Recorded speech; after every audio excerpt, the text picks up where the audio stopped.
Hey guys, this is Luke again, and welcome back to another Ninjago video onto the channel today. I didn't have time to do this originally. I was gonna plan it after I did the first version of it, but I didn't have time, mostly due to other stuff and the copper situation and other stuff. But finally, here we are. We are going to count down the top 5 most underrated seasons in Ninjago. You know how I did overrated seasons a while ago? Well, this is the follow-up. The follow-up that you've all been waiting so long to see. And these are the seasons that generally, from how I see it, don't get enough attention and don't get enough love in this community because of how actually pretty good they are.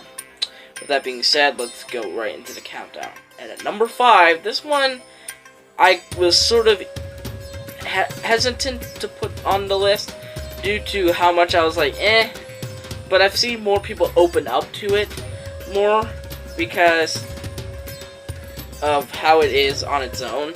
But at number 5, I put Day of the Departed. Yeah, I'm not really a huge fan of Day of the Departed, but from how I see it, people are starting to like it a bit more than they did back in 2016. Yeah. I feel like people were more open to it because they were like thinking, on its own it's good, but when compared to the rest of the series, it's mincemeat. I feel like, yeah, I agree with them. I feel like that's what people were doing. It's the same with the Ninjago movie. It's great on its own, but if you compare it to the rest of the series, then it's nothing special. And I feel like, yeah, maybe I should watch Day of the Departed again. Just to see if it is better for me, because who knows, the rankings could change for me, but I don't know. So, yeah, I'm not really too big of a fan of Day of the Departed due to how rushed it is, and how it doesn't really focus on it. The character is supposed to focus, it doesn't really do that. But, if people like it, then I'm fine with it. Number 4, we have Rise of the Snakes, aka Season 1. This season defines Ninjago. It really does. Classic moments, legendary episodes, home to the biggest plot twist in the entire show, has all the true potentials, and even has the giant serpent named the Great Devourer, and also has one of the best villains in Lord Garmadon.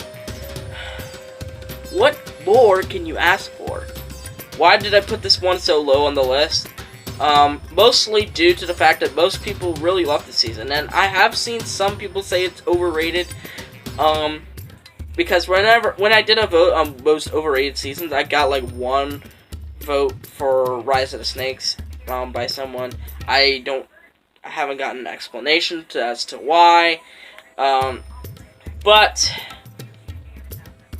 it is underrated, because a lot of people put it on the lower end because they personally feel that, yeah, it's a good season, but it's been topped. Which, I guess you could say that. It can't, in a way, it has been topped, but it's still good. It still remains good, even in 2020. Well, not exactly 2020, when it's still in 2019. But in 2020, it's still gonna be good. Even now. By the way, did you notice I shaved? That was just a little side reminder. I actually got a shave today. But back to the countdown. Number 3, we have March of the Oni. Now, people are somewhat split on March of the Oni. You either love it, or you sort of hate it.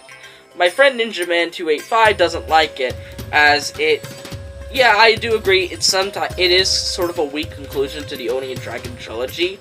But what the hell did you expect to come from 4 episodes? Like, do you expect something super big and hype?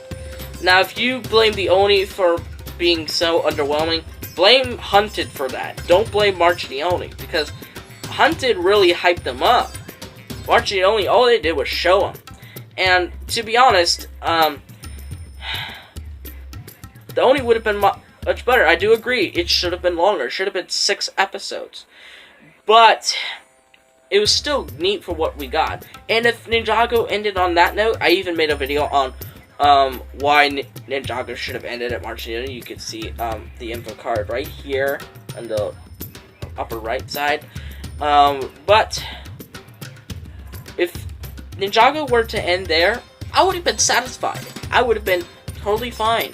Because in my opinion, that it's a very good ending.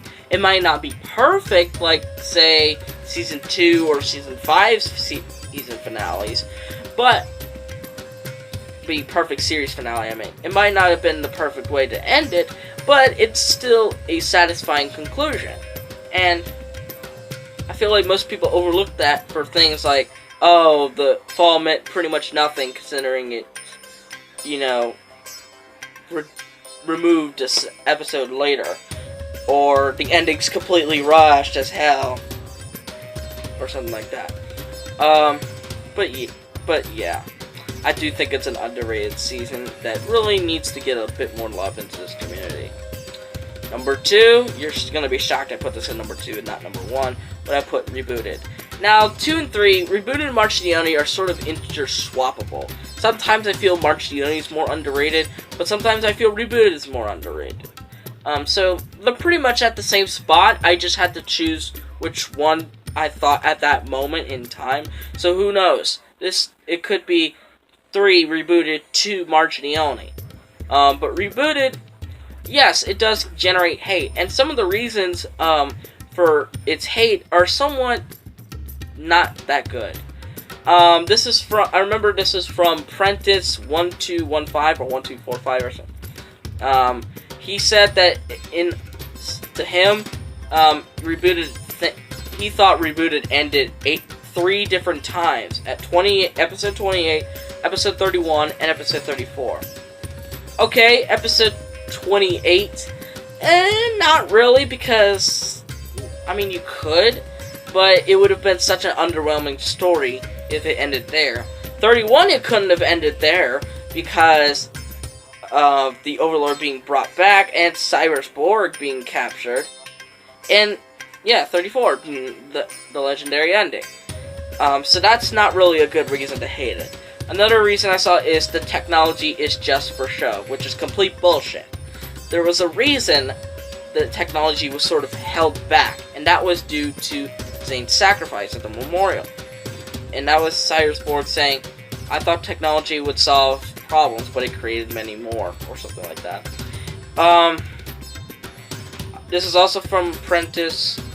He said that Zane's sacrifice had no real risk or no stakes because he was brought back. Bullshit. Bullshit.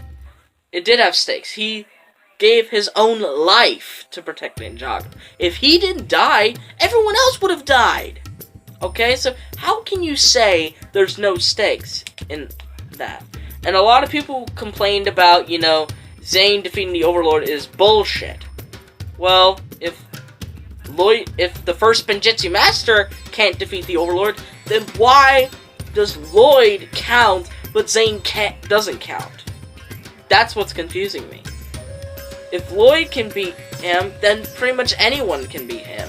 That just shows that maybe Lloyd with golden power is above the first Benjitsu Master, but I'm not saying Zane is on the same level, because considering if he was on the same level, I think he would have survived. But I do think, yeah, in a way it is somewhat cheeky, but it just shows that anyone can be beaten on any given day. It doesn't matter if you're very good, a god, or just flat out, if you're good or a god, you can still be beaten, even by the last person you would expect to beat you. Whew. So yeah, some of these reasons for hating Rebooted are just flat out stupid. I might make a video on why I think all of them are stupid. But at number 1, the most underrated season, in my opinion, is Season 7, Hands of Time. Why does this season get so much motherfucking hate? Is it because of the animation? Really? Why are you watching the show if that's the only thing you're gonna care about, is the animation? Yeah, it's not as good as Seasons 1 to 6, but it's still tolerable. It's not like, any animation for Ninjago is pretty good. At least. The story is easy to understand, and it's easy to jump along and follow all of the results. Something another population could do. And I love the Time Twins as villains. They have such a great chemistry together. Alone, they're okay, but together, they're a force to be reckoned with. They're the first, and I think only dual main villains. I think they're the only dual main villains. Well, they were the first. I wasn't sure about Garmadon and Harumi. I don't think I would really count them. It was mostly Harumi anyway. But yeah, sure, some moments felt slow, and sometimes you just want to just fast forward a bit. And some episodes weren't that good to begin with. That doesn't make the season bad. When you think about it, it's actually a pretty good season.